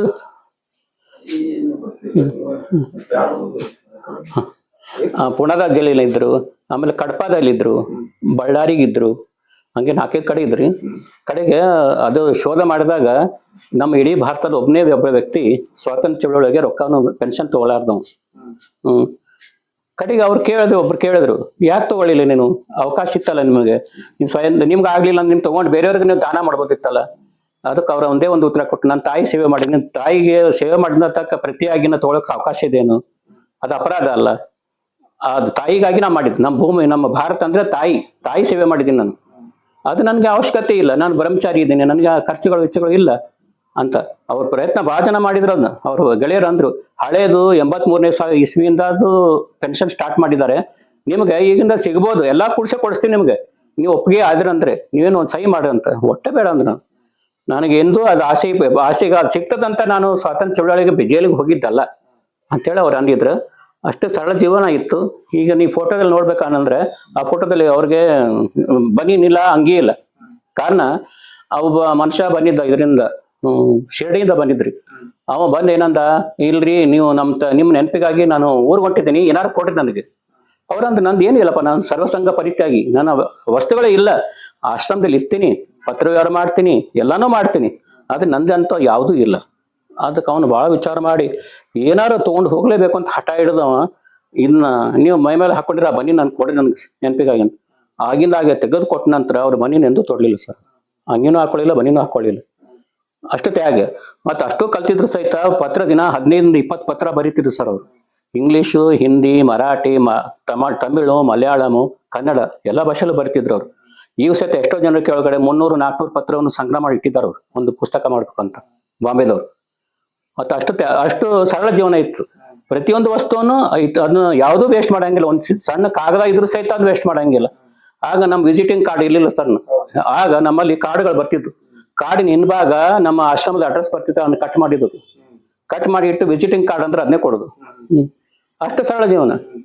ಮತ್ತೆ ಹಂಗಾಗಿ ನಮ್ಮಲ್ಲಿ ಬಹಳ ಖರ್ಚಿನ ವೆಚ್ಚ ಕಡಿಮೆ ಇತ್ತು ಸರ್. ಅದು ಹೊರಗಿಂದ ದಾನ ನಮ್ಗೆ ತಗೋತಿರ್ಲಿಲ್ಲ. ನಾವು ಇಲ್ಲಿ ಬೆಳೆದಿದ್ದೇ ತಿನ್ಬೇಕು. ಪ್ರತಿಯೊಂದು ಗಿರಣಿ ಸಹಿತ ನಮ್ಮಲ್ಲಿ ಇದೆ ಸರ್, ಗಿರಣಿ ಇದೆ. ಮತ್ತು ನಮ್ಮಲ್ಲಿ ಗೋಬರ್ ಗ್ಯಾಸ್ ಇತ್ತು. ಗೋಬರ್ ಗ್ಯಾಸ್ ಈಗ ಆಕಳ ಕಡಿಮೆ ಆಗಿದ್ದಾಗ ನಡೆದತ್ತೆ. 40 ವರ್ಷ ನಡೀತಿರಿ ನಮಗೆ. ಹೊರಗಿನ ಗ್ಯಾಸ್ ಸಿಲಿಂಡರ್ ತರ್ತಿರ್ಲಿಲ್ಲ. ಕಟ್ಟಿಗೆ ಒಲೆ ಮೇಲೆ ರೊಟ್ಟಿ ರೀ, ಇದರ ಮ್ಯಾಗ ಅನ್ನ ಕಾರ್ ಬೆಳೆ ಮಾಡೋದ್ರಿ. ಹಾಲು ಇತ್ರಿ, ಹಾಲಿಂದನ ಹಾಲು ಹೊರಗೆ ಮಾರಾಟ ಮಾಡ್ತಿದ್ವಿ ನಾವು. ಹಾಲಿಂದ ಬಂದಂಥ ಉತ್ಪನ್ನದಿಂದಾನೇ ನಮ್ದೇನು ಡೆವಲಪ್ಮೆಂಟ್ ಆಗಿದೆಯಲ್ಲ ಸರ್. ಅದು ಏನು ಡ್ರಿಪ್ ಮಾಡಿದ್ವಿ, ಬಾವಿ ಪೈಪ್ಲೈನ್ ಮಾಡಿಸಿದ್ವಿ, ಮೋಟ್ರ್ ಕುಣಿಸಿದ್ವಿ. ಇದೆಲ್ಲ ಹಾಲಿನ ಉತ್ಪನ್ನದಿಂದ ಬಂದಂತ ಮಾಡಿದ್ದು. ಹೊರಗಿಂದ ಡೊನೇಷನ್ ತೊಗೊಂಡಿಲ್ಲ ಸರ್. ಈ ಬಿಲ್ಡಿಂಗ್ ಕಟ್ಲಿಕ್ಕೆ ಅಷ್ಟೇ ತೊಗೊಂಡಿದ್ರು ಸರ್. ಅದು ಈ ಬಿಲ್ಡಿಂಗ್ ಕಟ್ಟಿದ ಒಂದು ಆಯ್ತು ರೀ. ಮತ್ತೆ 2ನೇ ಪಾಯಿಂಟ್ ಏನಂತಂದ್ರೆ, ಅವರು ಸರ್ವಸಂಗ ಪರಿತ್ಯಾಗಿದ್ರು ಸಹಿತ ಕೊನೆವರೆಗೂ ಯಾರನ್ನೂ ಬೇಡ್ಲಿಕ್ಕೆ ಹೋಗ್ಲಿಲ್ಲ ಅವರು. ಸ್ವಂತಕ್ಕಾಗಿ ಏನೂ ಬೇಡಲಿಲ್ಲ ಅವರು. ಅವರ ದವಾಖಾನೆ ವ್ಯವಸ್ಥೆ, ಎಲ್ಲಾ ವ್ಯವಸ್ಥೆ ಇಲ್ಲಿನ ಜನ ಡಾಕ್ಟರ್ ಮಾಡಿದ ಸಹಿತ 1 ಪೈಸೆ ತಗೊಂಡಿಲ್ಲ. ಅವರ ತ್ಯಾಗ ಜೀವನ, ಅವರ ಪ್ರಭುತ್ವ ನೋಡಿ ಏನೂ ತಗೊಳ್ಳಿಲ್ಲ. ಯಾರು ಬಂದ್ರೆ ಅವ್ರು ಒಳಗೆ ಬರ್ತಾನೆ ಇಲ್ಲ, ಹೊರಗೆ ಬರ್ತಿರ್ಲಿಲ್ಲ. ಒಳಗೆ ಒಂದು ಕೊಲೆ ಕೊಡ್ತಿದ್ರು ಅವರು. ಪಬ್ಲಿಸಿಟಿ ಬೇಡ ಅನಿಸ್ತಿತ್ತು ಅವ್ರಿಗೆ. ಅಷ್ಟು ಪಾಂಡಿತ್ಯ ಇತ್ತು. ಇಲ್ಲಿ ಒಬ್ಬರು MA ಲೆಕ್ಚರರ್ ಇದ್ದಾರೆ ರೀ, ಬಡಿಗೇರ್, PB ಬಡಿಗೇರ್ ಅಂತ. ಅವ್ರು 2 ವರ್ಷ ಭಗವದ್ಗೀತೆ ಕಲೀಲಿಕ್ಕೆ ಇವ್ರ ಹತ್ರ ಬರ್ತಿದ್ರು. ಅವ್ರು ಬರ್ತಾರ ಅಂದ್ರೆ ಅವ್ರು ಕುತ್ಕೊಳಕ್ಕೆ ಆಸನ ಹಾಕೋದು, ಒಂದು ತಮಗೆ ನೀರಿಡೋದು, ಬಂದು ಅವ್ರು ಕುಂಡಿರ್ತಿದ್ರು. ಅವ್ರ ವರ್ಕ್ ಮೊದಲಿಂದ ಕುಂಡಿರ್ತಿದ್ರು. ಕಲಿಸ್ಬೇಕು ಅನ್ನೋ ಹಂಬಲ ಭಾಳ ಇತ್ತು ಅವ್ರಿಗೆ. ಭಾಳ ಜನ ಇದ್ರ ಉಪಯೋಗ ತಗೊಂಡಿದ್ದಾರೆ. ಎಲ್ಲಾ ಭಾಷೆ ಪಾರಂಗಿತ ಇದ್ರಿ. ಸಂಸ್ಕೃತದಾಗೊಂದು ಸ್ಕಾಲರ್ ಅವರು, ಸಂಸ್ಕೃತದಲ್ಲೇ ಮಾತಾಡ್ತಿದ್ರು ಅವರು. ಇಂಗ್ಲಿಷ್ ಅಂತೂ ಟಾಪ್ ಅವರು. ಆಗಿನ ಕಾಲದ ಎಜುಕೇಶನ್ ಅಲ್ಲ ಸರ್ ಅವ್ರದ್ದು. ಮತ್ತೆ ಸ್ಟೆನೋಗ್ರಾಫರ್ ಅಂದ್ರೆ ಇಂಗ್ಲಿಷ್ ಪರ್ಫೆಕ್ಟ್ ಇರಬೇಕಲ್ಲ ಸರ್ ಅವ್ರು. ಅಷ್ಟು ಪರ್ಫೆಕ್ಟ್ ಇದ್ರು ಅವರು. ಅವ್ರದ್ದು ಎಷ್ಟು ವರ್ಣೆ ಮಾಡಿದ್ರು ಕಡಿಮೆನೇ. ಅದು 95ನೇ ಇಸ್ವಿ ಒಳಗೆ, 95ನೇ ವಯಸ್ಸೊಳಗೆ ಅವರು ಗುಜರಾತಿ ಭಾಷೆಯನ್ನು ಕಲಿತು ಜ್ಞಾನೇಶ್ವರಿಯ ಹಿಂದಿ ಗುಜರಾತಿ ಪುಸ್ತಕವನ್ನು ಹಿಂದಿ ಒಳಗೆ ಅನುವಾದ ಮಾಡಿದ್ರು ಸರ್ ಅವರು. 95ನೇ ವಯಸ್ಸಿನೊಳಗೆ. ಅಂದ್ರೆ ಬ್ರೈನ್ ಬಹಳ ಇದಿತ್ತು, ಶಾರ್ಪ್ ಇತ್ತು. ಅವ್ರು ಗ್ರಿಪ್ ಬಹಳ ಇತ್ತು. ಅವ್ರು ಎಂದೂ ಕುರ್ಚಿ ಇಟ್ಕೊಂಡಿಲ್ಲ, ನಡುವೆ ಕೊಂಡಿರ್ತಿದ್ರು. ಅವರು ಯಾವುದು ಗಾದಿ ಹಾಸ್ಕೊಳ್ಳಿಲ್ಲ ಕಡೆವರೆಗೂ. ತೊಡೆ ಮೇಲೆ ಇಟ್ಕೊಂಡೆ ಪುಸ್ತಕ ಬರೆಯೋದು, ಪೆನ್ ಬರೆಯೋದು, ಪತ್ರ ಬರೆಯೋದು. ಮತ್ತೆ ಏನು ಯಾರು ಬಂದ್ರಿ ಹೋದ್ರು ಯಾರಿಗೂ ಅವ್ರ ಲಕ್ಷಣ ಇತ್ತಿಲ್ಲ. ಅಷ್ಟು ಇನ್ವಾಲ್ವ್ ಆಗ್ತಿದ್ರು ಅವ್ರಿಗೆ ಏಕಾಗ್ರತೆ ಅಷ್ಟಿತ್ತು ಅವ್ರಿಗೆ. ಮತ್ತೆಲ್ಲಾ ಕೆಲಸ ಮಾಡ್ತಿದ್ರು ಸರ್ ಅವ್ರು. ಕಾಯಿಪಲ್ಯ ಹಚ್ಚೋದಾಗಲಿ, ಕಸ ತೆಗೆಯೋದಾಗ್ಲಿ, ಕಸ ಹುಡುಗೋದಾಗ್ಲಿ, ಹೊಲದಾಗ ಕಾಯಿಪಲ್ಯ ಬೆಳಿಬೇಕಾದ್ರೆ ಇದನ್ನ ಅದ್ರಾಗಿಂದ ಕುರ್ಪಿ ಆಡ್ಸೋದಾಗ್ಲಿ, ಪ್ರತಿಯೊಂದು ಇಂಥದ್ದು ಇಲ್ಲೇ ಇಲ್ಲ. ಯಾರಿಗೂ ಅನಿಸೋದಿಲ್ಲ ಇಂಥ ವ್ಯಕ್ತಿ ಹಿಂಗ ಇಷ್ಟು ಉನ್ನತ ಮಟ್ಟದ ವ್ಯಕ್ತಿ ಸಾದಾ ಇದಾನ ಅಂತ ಯಾರಿಗೂ ಇರ್ಲಿಲ್ಲ. ಅಂತ ವ್ಯಕ್ತಿ ಇನ್ನೊಂದು ಹೇಳ್ಬೇಕಂದ್ರೆ ಬಹಳ ಇದೆ. ಇನ್ನೊಂದು ವಿಷಯ ಅಂತ ಏನಂದ್ರೆ, ಇವ್ರು ಮೀರಾ ಕೊಪ್ಪಿಕರ್ ಬಗ್ಗೆ ಅವ್ರು ಹೇಳಿದಾರ. ಮೀರಾ ಕೊಪ್ಪಿಕರ್ ಬಗ್ಗೆ ತೀವ್ರ ಅವ್ರು ಹೇಳಿದಾರ. ಧಾರವಾಡದವ್ರು ಮೂಲತಃ. ಅವ್ರ ಮಂತನದಲ್ಲಿ 5 ಜನ ಅಕ್ಕಂಗಿರಿ, ಒಬ್ಬ ತಮ್ಮ, ಈಗ ಎಲ್ಲರೂ ತೀರ್ಕೊಂಡಾರ, ಯಾರು ಉಳ್ದಿಲ್ರಿ. ಈಗ ಇತ್ತಿತ್ಲಾಗ ಅವ್ರ ತಾಯಿ, ಅವರ ದೊಡ್ಡಕ್ಕ ತೀರ್ಕೊಂಡ್ರು. 99 ವರ್ಷ ಆಗಿತ್ತ ಎಮ್ನಿಗೆ, ಚೆನ್ನೈದಾಗ ತೀರ್ಕೊಂಡ್ರು. ಇವರು ಸರಳ ಜೀವಿ. ಅವರು ಆಗ ಮೆಟ್ರಿಕುಲೇಷನ್ ಅವ್ರದ್ದು ಆಗಿತ್ರಿ. ಅವ್ರಿಗೇನೋ ಸಣ್ಣದಿಂದ ಅನಿಸ್ತಿತ್ತ, ನನಗೆ ಇದೇನು ಬೇಡಪ್ಪ, ಈ ಜೀವನ ನನಗೆ ಬೇಡ ಅನಿಸ್ತದೆ, ಸರಳವಾಗಿ ಬದುಕಬೇಕು, ಇದು ಬೇಡ ನನಗೆ, ಅಂತೇಳಿ ಅವ್ರ ತಾಯಿ ಅಂತಿದ್ರಂತ, ನೀವು ಬೇರೆನೇ ಕಾಣ್ತಿಲ್ಲ ನಿನಗೆ, ಯಾಕೆ ನೀನು ಲಗ್ನ ಮಾಡ್ಕೊಳ್ಳೋ? ನಾನು ಬೇಡ, ನನಗೆ ಸಮಾಜ ಸೇವೆ ಮಾಡಬೇಕು, ಬಡವ್ರ ಜೊತೆ ಹಂಚ್ಕೋಬೇಕು, ಬಡವ್ರ ಜೊತೆಗೆ ಇರಬೇಕು ಅನ್ನಿಸ್ತಿತ್ತಂತ. ಆಗಿನ ಟೈಮ್ನಲ್ಲಿ ಕಸ್ತೂರ್ಬಾ ಟ್ರಸ್ಟ್ ಅಂತ ಇತ್ತು ಅರಸೀಕೆರೆ ಒಳಗೆ. ಅವರು ಒಂದು ಗಾಂಧೀಜಿಯವರು ಒಂದು ಫಂಡ್ ತಯಾರು ಮಾಡಿದ್ರು. ಅಂದ್ರೆ ಹೆಣ್ಣು ಮಕ್ಕಳಿಗೆ ಒಂದು ಉದ್ಯೋಗ ಸಿಗಲಿ, ಎಲ್ಲರಿಗೂ ಸಹಕಾರ ಸಿಗಲಿ, ಎಷ್ಟೋ ವಿಧವೆಯರಿದ್ದಾರೆ ಅವ್ರಿಗೆ ಅನುಕೂಲ ಆಗಲಿ ಅಂತ ಒಂದು ಟ್ರಸ್ಟ್ ಮಾಡಿದ್ರು. ಅವರು ಫಂಡ್ ತಯಾರು ಮಾಡಿದ ನಂತರ ಕರ್ನಾಟಕದಲ್ಲಿ ಅರಸೀಕೆರೆಗೆ ಒಂದು ಟ್ರೈನಿಂಗ್ ಸೆಂಟರ್ ಇದ್ದಾರೆ. 45 ಎಕರೆ ಜಮೀನು ಇದ್ದಾರೆ, ಇವು ಇದ್ದಾರೆ. ಅಲ್ಲಿ ಆ ಟ್ರೈನಿಂಗ್ ಸೆಂಟರ್ನಾಗ ಇವರು 3 ತಿಂಗಳು ಇದಕ್ಕೆ ಹೋಗಿ ಟ್ರೈನಿಂಗ್ ಮಾಡ್ಕೊಂಡ್ ಬಂದಿದ್ರು. ಅವರು ಅವ್ರಿಗೆ ಆಗ 50 ರೂಪಾಯಿ ಕೊಡ್ತಿದ್ರು. ಆಗ ತಿಂಗಳಿಗೆ 50 ರೂಪಾಯಿ ಕೊಟ್ಟರು ಸಹಿತ ತನಗೆ ಒಂದು 15-20 ರೂಪಾಯಿ ಖರ್ಚು ಮಾಡಿ 30 ರೂಪಾಯಿ ತಾಯಿ ಕಳಿಸ್ತಿದ್ರು. ತಾಯಿ ಅವಳು ವಿಧವಾಗಿರ್ಲು, ತಂದೆ ತೀರ್ಕೊಂಡಿದ್ರಿ.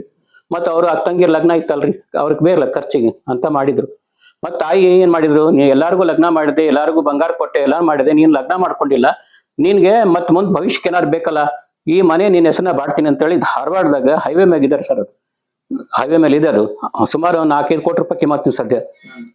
ಬರ್ದು ವಿಲ್ ಬರ್ದು ಕೊಟ್ಟು ಹೋದ್ರು ಅವರು ತಿರ್ಕೊಂಡ್ ಮೊದ್ಲೆ. ಆಮೇಲೆ ಅವ್ರ ತಮ್ಮ ಬಂದು ಹೇಳ್ದ, ನನಗೆ ಮಕ್ಕಳಿದ್ದಾರೆ, ಮರಿ ಮಕ್ಕಳೆಲ್ಲ ಇದ್ದಾರೆ, ಮತ್ತು ಅವ್ರಿಗೆ ಮುಂದಿನ ಭವಿಷ್ಯಕ್ಕೆ ಏನ್ರಿ ಅಂತ ಅನ್ಕೊಳ್ಳಿ ಅವರು ಏನೂ ವಿಚಾರ ಮಾಡ್ಲಾರ್ದೆ ಬ್ಲಾಂಕ್ ಪೇಪರ್ ಮೇಲೆ ಸಹಿ ಮಾಡಿಕೊಟ್ರು. ಈ ಆಸ್ತಿಗೆ ನಾನು ಹಕ್ಕಿಲ್ಲ, ನಾನು ತಮ್ಮನಿಗೆ ಕೊಟ್ಟಿದ್ದೀನಿ. ಅಷ್ಟು ತ್ಯಾಗ ಮಾಡಿದವರು. ಆಮೇಲೆ ಅವರು ಏನಿದೆ ಅಂದ್ರೆ ಬಟ್ಟೆ ಹಾಕೊಂಡಿದ್ದು ಅವರು 50-60 ವರ್ಷ ತಮ್ಮ ನೂಲಿಂದ ತೆಗೆದನ್ನ ಮಾಡಿದ್ದು. ಯಾರ ಕಡೆನೂ ತಗೊಳ್ಳಿಲ್ಲ.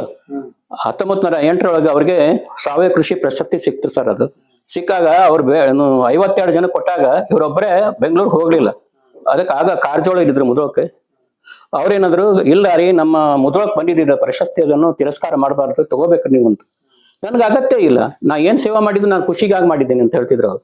ಕೊನೆಗೆ ಅವರು ಇಲ್ಲ, ನಾವು ತಗೊಳ್ಬೇಕು ಅಂತ ಕಾರಜೋಳ ಅವ್ರು ಬಂದ್ರು, ಚರಂತಿ ಮಠ ಅವ್ರು ಬಂದ್ರು, ಆಮೇಲೆ ತಿಮ್ಮಾಪುರ್ ಅವ್ರು ಬಂದ್ರು, ಒತ್ತಡ ತಂದ್ರು ಅವ್ರಿಗೆ. ಕೊನೆಗೆ ಇಲ್ಲಿ ಮುದ್ರೋಕ್ ಒಂದು ಮುನ್ಸಿಪಾಲಿಟಿದು ಬಿಲ್ಡಿಂಗ್ ಓಪನಿಂಗ್ ಇತ್ತು ಸರ್. ಅದು ಓಪನಿಂಗ್ ಇದ್ದಾಗ ಅವರು ಕರ್ಸಿದ್ರು, ಅವರು ಯಡಿಯೂರಪ್ಪನ ಕರ್ಸಿದ್ರು. ಮತ್ತು ಇವ್ರು ಅಲ್ಲಿ ಬರಕ್ ತಯಾರಾಗ್ಲಿಲ್ಲ. ಯಡಿಯೂರಪ್ಪನೇ ಇಲ್ಲಿ ಕರ್ಸಿದ್ರು. ಇಲ್ಲೇ ಹೊರಗೆ ಒಂದು ಕಾರ್ಯಕ್ರಮ, ಸಂಕ್ಷಿಪ್ತ ಕಾರ್ಯಕ್ರಮ ಆತ್ರಿ. ಮುರುಗೇಶ್ ನಿರಾಣಿ ಅವರು ಬಂದಿದ್ರು, ಮತ್ತೆ 2-3 ಮಿನಿಸ್ಟರ್ಗಳು ಬಂದಿದ್ರು, ಇಲ್ಲೇ ಕಾರ್ಯಕ್ರಮ ಮಾಡಿದ್ರು. ಆಗ ನಿಮ್ಗೆ ಗೊತ್ತಿರ್ಬೇಕು, ಆನಂದ್ ಅಂತ ಹೇಳಿ ಒಬ್ರು ಸಾವಯವ ಕೃಷಿ ಮಿಷನ್ ಅಧ್ಯಕ್ಷರವ್ರು, ಈಗೂ ಇದ್ದಾರೆ. ಅವರು ಸೀತಾಪುರದಾಗ ಇರ್ತಾರೆ. ಅವ್ರು ಏನಂದ್ರು, ಇಲ್ಲಮ್ಮ, ನೀವು ಇಷ್ಟಕ್ಕೆ ಸೀಮಿತ ಆಗಬಾರ್ದು, ಜನರಿಗೂ ಗೊತ್ತಾಗಬೇಕು, ನೀವು ಬೆಂಗಳೂರು ಬರಬೇಕು. ಬೆಂಗಳೂರಿನಾಗ 1 ಲಕ್ಷ ರೈತರಿಗೆ ಪ್ರಮಾಣ ವಚನ ಇತ್ತು ಸಾವಯವ ಕೃಷಿಕರಿಗೆ. ಇವ್ರನ್ನ ಮುಖ್ಯ ಅತಿಥಿಯಾಗಿ ಕರ್ಕೊಂಡು ಹೋದ್ರು. ಆಗ ವಿಧಾನಸೌಧನ ಸ್ಟೇಡಿಯಂ ಮೇಲೆ ಇವರು ಅಬ್ದುಲ್ ಕಲಾಂ ಅವ್ರು ಬಂದಿದ್ರು ಮುಖ್ಯ ಅಧ್ಯಕ್ಷರಾಗಿ. ಇವ್ರನ್ನ ಇದನ್ನ ಅತಿಥಿಗಳಾಗಿ ಮಾಡಿದ್ರು. ಎಲ್ಲಾ ಮಿನಿಸ್ಟರ್ಗಳು ಇದ್ರು. ಆಗ 1 ಲಕ್ಷ ರೈತರಿಗೆ ಇದು ಮಾಡಿ ಇದು ಮಾಡಿದ್ರು, ಉಪದೇಶ ಮಾಡಿದ್ರು. ಸಾವಯವ ಕೃಷಿಯ ನಿಯಮಗಳು ಏನಂತ 10-15 ನಿಯಮಗಳಿದ್ರು. ಅವ್ರು ಓದಿ ಹೇಳಿದ್ರು, ಇವರೆಲ್ಲ ಬಾಕಿ ರಿಪೀಟ್ ಮಾಡಿದ್ರು ರೈತರು. ಆ ನಂತರ ಅವ್ರಿಗೆ ಇದ್ರಾಗ ಕರೆದ್ರು, ಅವರು ಚಂದನದ ಟಿವಿ ಒಳಗೆ ಅವ್ರಿಗೆ ಇಂಟರ್ವ್ಯೂ ತಗೊಳಕ್ ಕರೆದ್ರು. ಅವ್ರ ಏನಂತಂದ್ರು, ಅಲ್ಲಿ ಅವ್ರು ತಗೋತಾರ ಇಂಟರ್ವ್ಯೂ ತಗೊಳ್ಳೋರು ಹೇಳಿದ್ರಂತ ಅವ್ರಿಗೆ, ಅಮ್ಮ, ನೀವು ಇವತ್ತೊಂದೇ ದಿನ ಮಟ್ಟಿಗೆ ನಿಮ್ಮ ಈ ಸೀರೆ ತೆಗೀರಿ, ಬೇರೆ ಸೀರೆ ಕೊಡ್ತೀವಿ, ಆ ಸೀರೆ ಉಟ್ಕೊಂಡು ನೀವು ಕಾರ್ಯಕ್ರಮ ಮಾಡ್ರಿ, ಆ ನಂತರ ನೀವು ಬಿಟ್ಟು ಹೋಗ್ರಿ ಅಂತ. ಅದಕ್ಕೆ ಅವ್ರನ್ನಂತ, ನೀವು 1 ಕೋಟಿ ಅಲ್ಲ 10 ಕೋಟಿ ಕೊಟ್ಟರು ನಾನು ಇದೇ ಸೀರೆ ಮೇಲೆ ಕಾರ್ಯಕ್ರಮ ಕೊಡೋನು, ನೀವು ಬೇಕು ಅಂದ್ರೆ ಬರ್ತನು, ಇಲ್ಲದ್ರೆ ಬೇಡ ಅಂದ್ಕೊಳ್ಳಿ. ಅವ್ರು ಅದೇ ಸೀರೆ ಮ್ಯಾಗ ಚಂದನದ ಟಿವಿ ಇಂಟರ್ವ್ಯೂ ಕೊಟ್ರಿ. ಅವರು ಚಂದನ ಕೊಟ್ಟರು, TV 9ದಾಗೂ ಕೊಟ್ರು ಅವರು. ಅದೊಂದು ವಿಶೇಷತೆ ಇತ್ರಿ. ಮತ್ತೊಂದೇನಂತಂದ್ರೆ ಅವ್ರಿಗೆ ಇನ್ನೊಂದು ಅವಾರ್ಡ್ ಸಿಕ್ತ್ರಿ. ಅವ್ರು ನಮ್ಮ ಇಡೀ ಅವರು ಸಾರಸ್ವತ ಸಮಾಜದವರು, ಬ್ರಾಹ್ಮಣರು. ಪ್ರತಿ ವರ್ಷ ಅವರು ಸಾರ್ವಜನಿಕ ಸೇವೆ ಮಾಡೋರಿಗೆ ಸಾರಸ್ವತ ಸಮಾಜದಿಂದ ಒಂದು ಪ್ರಶಸ್ತಿ ಕೊಡ್ತಾರೆ. ಇದನ್ನಂತಾರೆ ಫಲಕ ಕೊಡ್ತಾರ ಅವ್ರು. ಆಗ ಪ್ರತಿ ಇಡೀ ವರ್ಷದಾಗೊಮ್ಮೆ ಅದು ಬಾಂಬೆದಾಗ ಒಂದು ಕಾರ್ಯಕ್ರಮ, ದೊಡ್ಡ ಕಾರ್ಯಕ್ರಮ ಮಾಡ್ತಾರೆ. ಸಾರ್ವಜನಿಕ ಸೇವೆ ಮಾಡಿದವರು, ರೈಟಿಂಗ್ ಆಗ್ಲಿ, ಸಂಗೀತದಲ್ಲಾಗ್ಲಿ. 2 ವರ್ಷದ ಹಿಂದೆ ಅವ್ರಿಗೆ ಈ ಪ್ರಶಸ್ತಿ ಸಿಕ್ತ್ರಿ. ಇಡೀ ಜಗತ್ನಾಗ ಒಂದು ಸಮಾಜ ಸೇವಕ ಅಂತೇಳಿ ಅದೊಂದು ಆತ್ರಿ. ಮತ್ತ ಇದು ಒಂದು ಸಿಕ್ಕಿದ್ದು ರಾಜ್ಯ ಸಾವಯವ ಕೃಷಿ ಪ್ರಶಸ್ತಿ, 2ನೇದು ಗಾಂಧಿ ಪ್ರಶಸ್ತಿ, 3ನೇದು ಇದು ಡಾಕ್ಟರೇಟ್ ಪ್ರಶಸ್ತಿ. 3 ಪ್ರಶಸ್ತಿ ಸಿಕ್ತು.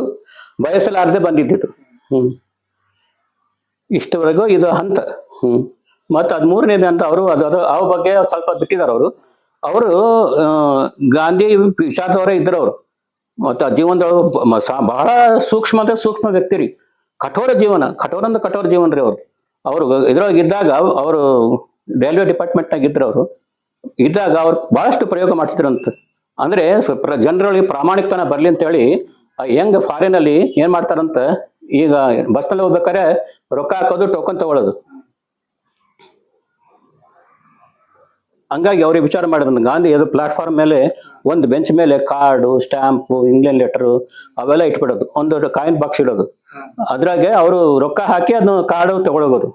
ಅಂದ್ರೆ ಸತ್ಯತೆ ಪ್ರಾಮಾಣಿಕತನ ಇದನ್ನ ನೋಡೋ ಸಂಬಂಧ ಅವ್ರು ಮಾಡ್ತಿದ್ರು. ಅದು ಎಂದು ಯಾರು ಹಂಗೆ ತಗೊಂಡೋಗಿಲ್ಲ ಅಂತ್ರಿ, ಅದು ರೊಕ್ಕ ಹಾಕಿನೇ ಎಲ್ಲ ಕಾರ್ಡ್ ತಗೊಂಡೋಗೋದು, ಇಂಗ್ಲೆಂಡ್ ಲೆಟರ್ ತಗೊಳ್ಳೋದು, ಈ ಪ್ರಯೋಗ ಮಾಡಿದ್ರು. ಅವರು ನನ್ನ ಕೆಲಸ ಮಾಡ್ಕೊಂತ ಹಿಂದಿ ಕಲ್ತ್ರಿ, ಸಂಸ್ಕೃತ ಕಲ್ತ್ರು, ಶಾರ್ಟ್ ಹ್ಯಾಂಡ್ ಕಲ್ತ್ರು. ಇದೆಲ್ಲ ಕಲ್ತ ನಂತರ ಆಮೇಲೆ ಅವ್ರಿಗೆ ಅನಿಸ್ತಂತ ಈ ಜೀವನ ಎಷ್ಟವರೆಗೂ ನಾವು ಮಾಡ್ಕೊಂತ ಹೋಗೋದು. ಮತ್ತೆ 35 ವರ್ಷ ಸರ್ವಿಸ್ ಮಾಡಿದ್ರು ಒಂದು ದಿನ ಅಬ್ಸೆಂಟ್ ಆಗಿಲ್ಲ. ತನಗಾಗಿ ಏನು ಕಾರ್ ಗಾಡಿ ಮಾಡ್ಕೊಳ್ಳಿಲ್ಲ, ಸ್ಕೂಟರ್ ಮಾಡ್ಕೊಳ್ಳಿಲ್ಲ, ಬ್ಯಾಂಕ್ ಮಾಡ್ಕೊಳ್ಳಿಲ್ಲ. ಹೋದ್ರು ಸೈಕಲ್ ಮೇಲೆ ಹೋಗ್ತಿದ್ರು ಅವ್ರು ಆಫೀಸಿಗೆ. ಆಮೇಲೆ ಅವ್ರ ತಾಯಿಗೆ ಬ್ಲಡ್ ಕ್ಯಾನ್ಸರ್ ಇತ್ರಿ. ಹಂಗಾಗಿ ಅವ್ರಂದ್ರು ತಾಯಿ ತೀರ್ಕೊಳ್ಳೋ ಮಟ್ಟ ಮಾಡ್ತೀನಿ, ಆಮೇಲೆ ನನಗೆ ಬೇಡ ನೌಕರಿ ಅಂತ. ಇನ್ನ 60 ವರ್ಷ ಆಗಿರ್ಲಿಲ್ಲ, 56 ವರ್ಷ ಆಗಿತ್ರಿ. ತಾಯಿ ತೀರ್ಕೊಂಡು 2 ದಿನದಾಗ ರಿಸೈನ್ ಮಾಡಿದ್ರು. ಅವ್ರಿಗೆ ಪ್ರಮೋಷನ್ ಆಗಿ ಹೆಡ್ ಆಫೀಸ್ ಬಂದಿತ್ರಿ ಬೆಂಗಳೂರಿಗೆ. ಅವ್ರು ಕಲ್ತಿದ್ದು PUC, ಹೆಡ್ ಆಫೀಸ್ ಬಂದಿತ್ತು. ಅವ್ರಿಗೆ ರಿಸೈನ್ ಮಾಡಿದ್ರು. ಇಲ್ಲಿ ಬಂದು ಅವರು ಶ್ರಮದಾನ ಮಾಡಕ್ ಶುರು ಮಾಡಿದ್ರು. ಕೊನೆಗೆ ಅವ್ರನ್ನ ಬೀಳ್ಕೊಡಕ್ಕೆ ಅವ್ರದ್ದು ಅಲ್ಲೊಂದು ಪತ್ರಿಕೆ ನಡ್ತದೆ, ಮನೋರಮ ಅಂತ ಒಂದು ಪತ್ರಿಕೆ ನಡ್ತದೆ ಅಲ್ಲಿ ಕೇರಳದಾಗ. ಆ ಪತ್ರಿಕೆ ನಡೆದಾಗ್ರಿ ಅವರು ಪತ್ರಿಕೆಯವರು ಅವ್ರಿಗೆ ಬೀಳ್ಕೊಡಕ್ಕಂತ ಇದಕ್ಕೆ ಬಂದ್ರಂತೆ. ಸ್ಟೇಷನ್ ಬಂದಾಗ ಅಲ್ಲಿ ಸುಮಾರು 500 ಜನ ಸೇರಿದ್ರಂತೆ ಬೀಳ್ಕೊಡಕ್ಕೆ ಅವ್ರಿಗೆ ರೈಲ್ವೆ ಸ್ಟೇಷನ್ಗೆ. ಅಲ್ಲಿಂದ ಅವ್ರು ಕರ್ನಾಟಕ ಬರಕತ್ತಿದ್ರಲ್ಲ ಆ ಟೈಮ್ನಾಗ. ಅದು ಪೇಪರ್ನಲ್ಲಿ ಅನೌನ್ಸ್ ಭಾಳ ಪ್ರಿಂಟ್ ಆಯ್ತು, ಹೈಲೈಟ್ ಆಯ್ತು ಆ ಟೈಮ್ನಾಗ. ಅಷ್ಟೇ ಸರಳ ಜೀವಿ, ಒಂದು ಪಂಚೆ, ಒಂದು ಅಂಗಿ, ಮತ್ತೇನೂ ಇಲ್ಲ ಸರ್. ಇಲ್ಲೇ ಅಲ್ಲೊಂದು ಇದೇ ನೋಡ್ಬೇಕು ಅವ್ರು. ಅಷ್ಟು ಸರಳ ಜೀವನ ಅಲ್ಲೊಂದು ಅದ್ರ ಫೋಟೋ ಐತೆ ನೋಡ್ರಿ. ಅಷ್ಟು ಸರಳ ಜೀವನ ರೀ. ಮತ್ತು ಅವರು ಭಗವದ್ಗೀತೆ ಒಳಗೆ ಎಷ್ಟು ಪಾರಂಗತರಾಗಿದ್ರು ಅಂತಂದ್ರೆ, ಭಗವದ್ಗೀತೆ 700 ಶ್ಲೋಕ ಇದಾವೆ. ನಾವು ಮೇಲಿಂದ ಕೆಳಗೆ ಹೇಳ್ತೀವಿ, ಅವ್ರು ಕೆಳಗಿಂದ ಮೇಲೆ ಹೇಳ್ತಿದ್ರು. 700, 699, 698 ಹಿಂಗ್ ರಿವರ್ಸ್ ರೀ. ಅಷ್ಟು ಎಲ್ಲರಿಗೂ ಅಷ್ಟು ರಕ್ತಗತ ಆಗ್ಬಿಟ್ಟಿತ್ತು. ಯಾರೇ ಬರ್ಲಿ ಮೊದಲನೇ ಪ್ರಶ್ನೆ, ನೀವು ಭಗವದ್ಗೀತಾ ಓದಿದ್ರ? ನಮ್ಮ ಹಿಂದೂ ಸಂಸ್ಕೃತಿಯ ಪ್ರಧಾನವಾದ ಪುಸ್ತಕ ಗ್ರಂಥ ಅಂದ್ರೆ ಭಗವದ್ಗೀತಾ. ಅದನ್ನು ಓದಲಿಲ್ಲ ಅಂದ್ರೆ ನಾವು ಮನುಷ್ಯರೇ ಅಲ್ಲ. ಅದರಲ್ಲಿ ಇದನ್ನು ಓದಿದ ನಂತರ ಯಾವ ಗ್ರಂಥನೂ ಓದೋ ಅವಶ್ಯಕತೆ ಇಲ್ಲ. ಪೂರ್ಣ ಜೀವನಕ್ಕೆ ಬೇಕಾದಂತ ಆಸ್ತಿ ಅದ್ರ ಸಿಗುತ್ತೆ ಅಂತ ಹೇಳಿ ಅವ್ರು ಹೇಳ್ತಿದ್ರು. ಅವ್ರ ಬಗ್ಗೆನೂ ಬಹಳಷ್ಟು ಹೇಳ್ಬೋದು. ಅದು ಈಗ